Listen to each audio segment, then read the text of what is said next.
Salam olahraga, kembali lagi di YouTube AHM Channel. Sebelum melanjutkan menonton video ini, jangan lupa dibantu subscribe, like, komen dan share-nya untuk mendapatkan video-video terbaru di channel ini.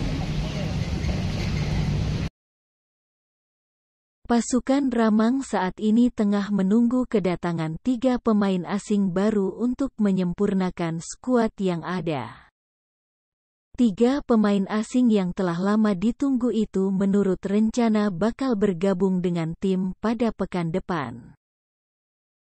Menurut bocoran dari sumber terpercaya di internal PSM Makassar, pemain yang akan datang berasal dari negara Brasil dan Jepang.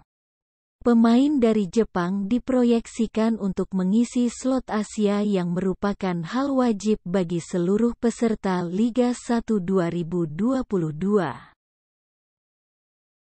Sementara 2 pemain lain yang masih dirahasiakan identitasnya berposisi sebagai striker. Pemain asing yang datang 2 dari Brasil.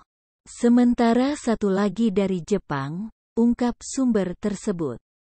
Pelatih PSM Makassar, Bernardo Tavares tak menapik hal tersebut. Menurutnya, pemain asing baru saat ini dalam proses perampungan dokumen. Setelah lengkap, pemain akan langsung datang ke sini. Jika semua berjalan dengan lancar akan mengikuti latihan bersama kita, ujar Bernardo. Pelatih asal Portugal tersebut menyebutkan bahwa pemain yang akan direkrut belum pernah membela klub Indonesia. Pemain baru pertama kali main di Indonesia. 2 berposisi bek tengah dan striker.